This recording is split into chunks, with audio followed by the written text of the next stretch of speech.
Hello everyone, it's the Left-Handed Lady, today coming at you with our August Plan With Me, and I know I missed y'all last month. This is a little glimpse of the July Plan With Me that I filmed and never edited because school has got me super busy. But if you'd like to see this, please give me an extra thumbs up and I might voice it over and edit it and upload it late. But right now we're going to focus on our August Plan With Me. And this month I went with a space theme, and I wanted to go with some more neon bright colors because I'm trying to give my planner some life and fun. I will have all the supplies listed down below if you're interested in what I used exactly. I am going to use this circle tracing ruler, I guess. It's for architecture. I got it at an office supply store, but you can honestly just freehand it or make completely not circled planets, make them your own, because I am not basing these off of real planets, obviously. I'm using the whimsical aspect of planets to make all of these individually different and cutesy. So if you don't have a circle or don't want it to be a circle, make hexagon planets or diamond planets, and I would love to see what y'all create through that. As you can tell, I'm using the smallest one on here for my bigger planets, and that is going to cause some issues because I'm going to be freehanding the smaller planets. In hindsight, I wish I had freehanded all of them just so that they all looked a little bit rough, but once you add pen to paper, you can't go back. So use my tips, and hopefully you don't make mistakes. Maybe if you do, embrace them. Now I'm using my 5 base colors for the bases of the planets, giving it a complete pop of color. And then I'm going to go back in with my accent colors, which are gray and white, and add in a lot of detail on top of the solid colored planets. So as you can see here, I am taking a gray liner and doing the circular striped patterns, I guess, and a couple little like black holes on this green planet. I like the way that turned out, and I'm using that same gray to make the rings around the purple planet. I'm taking just a basic pen and adding some just like little long ovals to the blue planet. I think this makes it look really neat and also kind of like futuristic, kind of like craters, but also kind of like this could be a metal planet. I don't know, I like the way it looked down. Now I'm just taking that pink and lightly making some like little hot spots on the orange planet.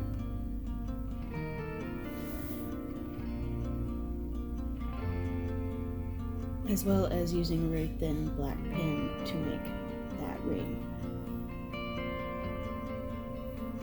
Then I'm going in with my white jelly rolls, excuse me, my white jelly roll pen, and adding some like topographical masses onto the pink planet. I really like the way that, because I didn't wait very long on the pink to dry, that the white gel pen is picking up the pink color and making it more of like a pastel-y pink, which for me, this works really well. But note to self, let everything dry before you write on it with the gel pen if you don't want them to blend. Just adding a couple highlights to the rings with my thinner gel pen. And then I am taking my micron, well, no, my micron died on me at that moment, so I'm taking my Sharpie fine liner and just drawing the little strings that are dangling from the ceiling that hold the planets up. I think this really adds to the whimsical theme that I was going for, instead of just having them floating there.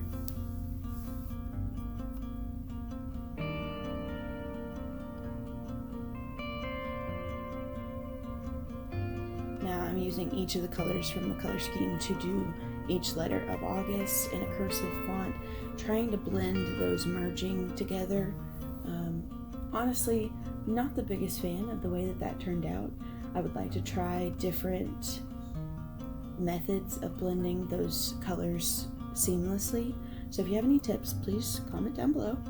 But I just went over with a calligraphy pen and added in a sharp black line because I just didn't really like the way that they were fading together.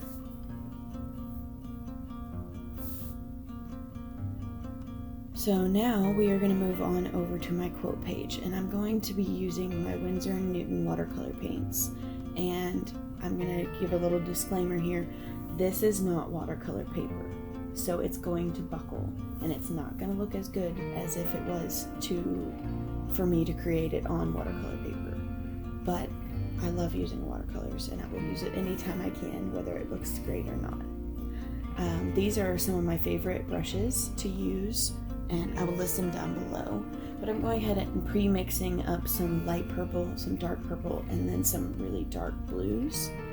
And I want to make sure that I have enough of that on my palette so I don't have to remix and make a different color every time. You'll see that I actually have to do that for the blue, and it gets kind of frustrating because I'm trying to blend those uneven colors.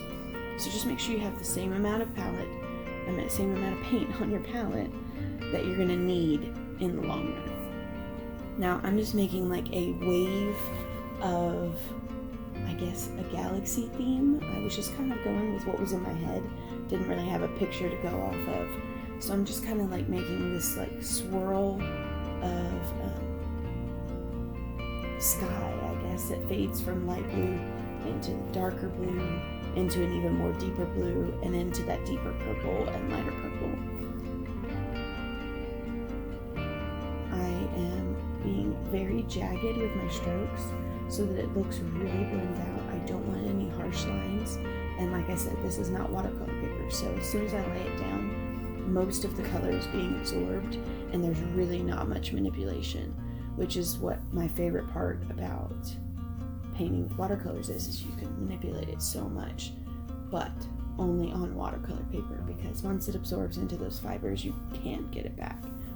So just my tip is, if you're doing this in your journal without watercolor paper, work quickly and work in small portions, and make sure that you're adjusting to the fact that you can't blend as easily.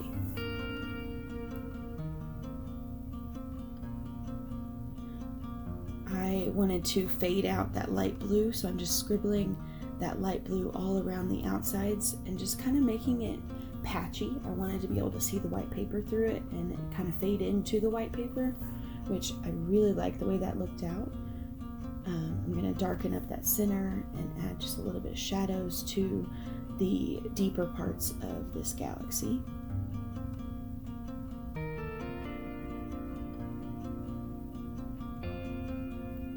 Now I'm going to take my white, and you could use gouache for this because it's much more pigmented, but I do not personally have gouache. So I'm using my white watercolor, and I'm really saturating that brush and just adding in a few little, like, I want to call them like starburst lines. And then I am setting everything aside to just dry. And once it's dried, I go through with my white jelly roll, and I'm just randomly dotting all over the page. Then I'm taking those dots that happen to be bigger than the others and turning them into little stars. This method makes it really random and doesn't look super planned out. I really like this method when I'm doing stars, so just randomly hold the pen loosely in your hand and just drop it on the paper multiple times. It really gives you that star effect. So we're going to let that dry for a little while and come back to it. And I have picked out a quote for this month, but I am going to do that after I've let the paper decrease and flatten out quite a bit. So we're going to head on over to our next page, and we're going to start our monthly calendar. Now, everybody on this channel knows that I love big monthly calendars, but the world is changing and times are different, and I don't have much to plan. So I've decided to go with something a little bit different this month. I am going to be just doing a one-line calendar. So each of these lines represents a day. I'll go through and put the dates on the side and the days of the week. And this is just a place for me to quickly jot down really important things, because I'm not working full-time. I'm not going to school full-time. So it's not necessary for me to have those large boxes to do this in my monthly spread, because I do that already in my weekly. So we're going to test this out for this month and see how I like it, see how functional it is. And if I hate it, I will surely let you know. But hopefully this goes well. Now, when you're doing this, either always count out how many stripes you need or start from the bottom and count up. Because if you start at the top and you have too many or too little, there's no going back.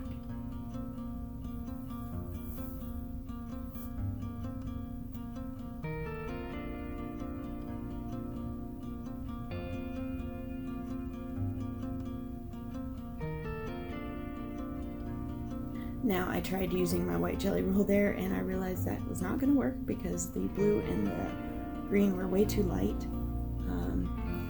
Note to self, pick light colors or dark colors, not both, Victoria, but we're trying.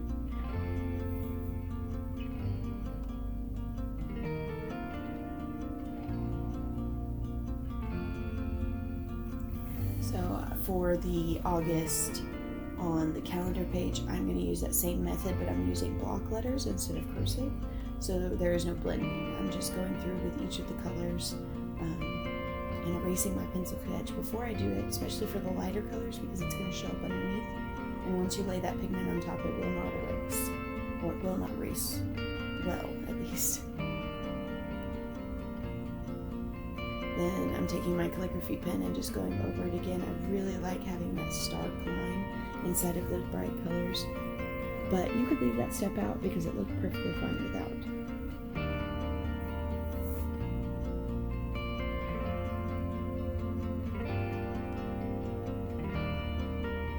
So now that we have flattened out that page some, I'm going to go back to our quote page and start writing our quote.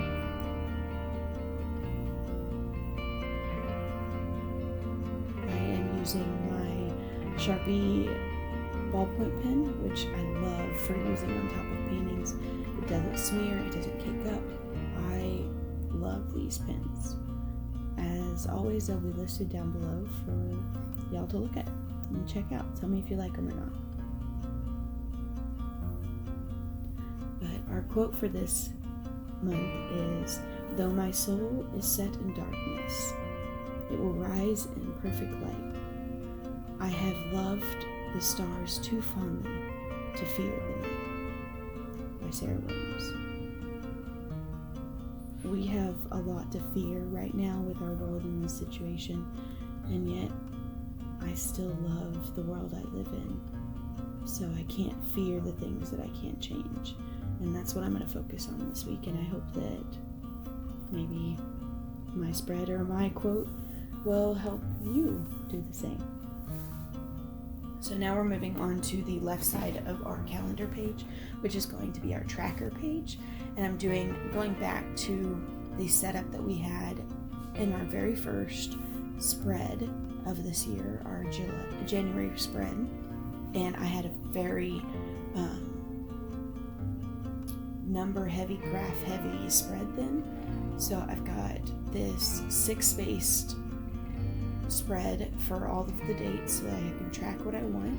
I have changed up the spacing for certain boxes because I like to write certain things in different places, but you could do 2 boxes and have 12 things to track, or do it however you please. So just sketch it out beforehand, figure out what you want to track, and it's really easy to incorporate whatever you want to keep track of into this really simple little spread. It's not as cute, it's not as fun to make, but it works and it's very functional. So that's why I'm flipping back to this one instead of my cutesy spreads for this month, because I really want to get back on top of tracking and keeping track. I'm going to flip back here and look at this, and this is what we did the very first month I had this journal, and it worked really well. As you can tell, I filled out most of it, which if you flip through the other months, I don't fill it out all the way. And that is something I'm working on, so I'm hoping that by switching back to this spread, with it being the most successful so far, that I will be able to fill this one out and get back into the game of tracking what I want and making sure that I'm doing well in certain aspects of my life.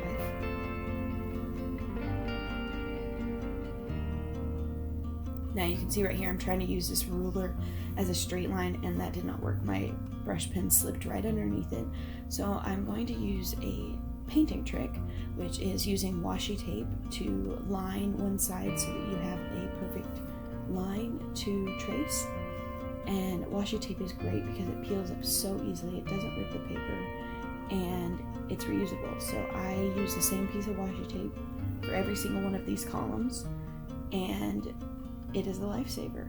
I will tell you, when you're using the darker colors like I am here with this purple, make sure you flip it to the other side of the tape, because that marker will be left on the side of it and you'll get some rub off on your fingers or on the color next to it.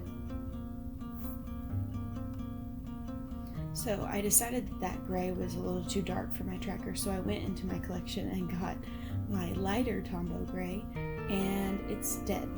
It is slowly dying on me. So this box literally took me like 10 minutes to fill in, because I had to keep wetting this brush and trying to get the pigment to flow through when there was hardly any pigment in the brush. So note to self, I need to buy a new light gray Tombow brush pen. But I wish I had gone with that with the dates, because you can hardly see, especially on the camera, the dates and the days of the week.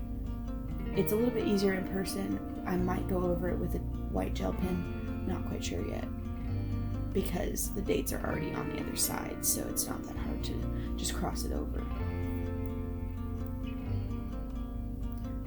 So now we are going to flip over to our first weekly spread, and I'm doing my most used weekly spread. It gets the most use in my journal.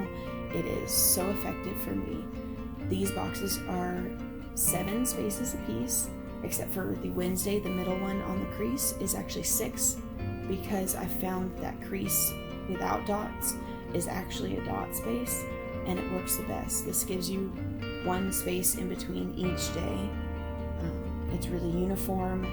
I love it. You could go with half a page. I go with about 3/4 of a page, and then I put my notes and my QT stuff up top so that I have as much room as I need for writing down the important stuff, but I also have a page that makes me happy to look at it every time I open it.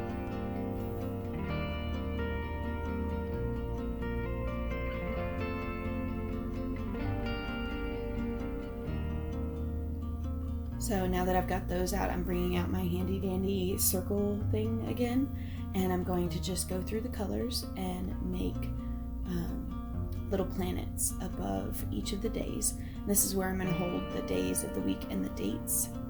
I thought this was a really cute idea, and I actually really like the way that this turned out. So this will probably be something that I'm using a lot this month, because it is such a cute spread.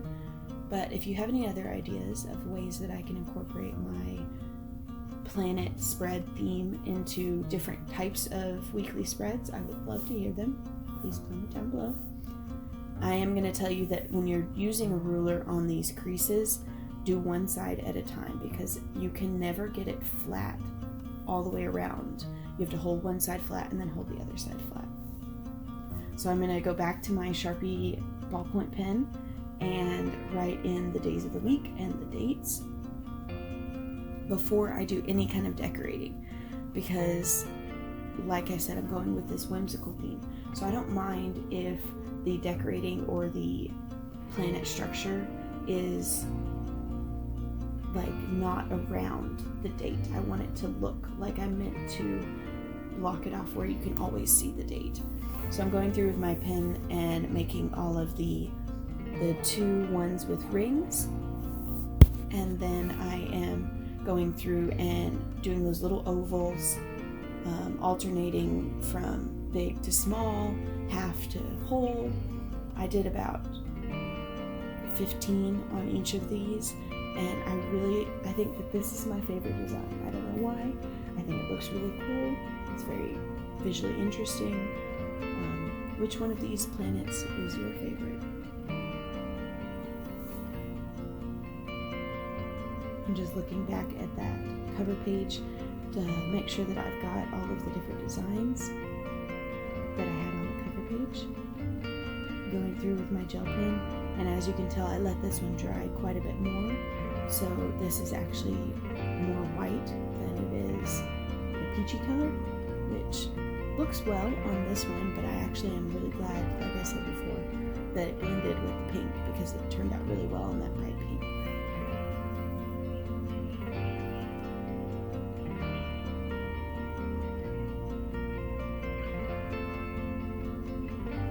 And that's pretty much it. This is our weekly spread for our first week in August. And even though all of these spreads are a little bit different than what we're used to, they do have their roots back into what I use the most. And I'm really hoping that this will make this month extremely productive, because everybody knows it's been rough. I hope y'all enjoyed, and I will see y'all next week. Thank you.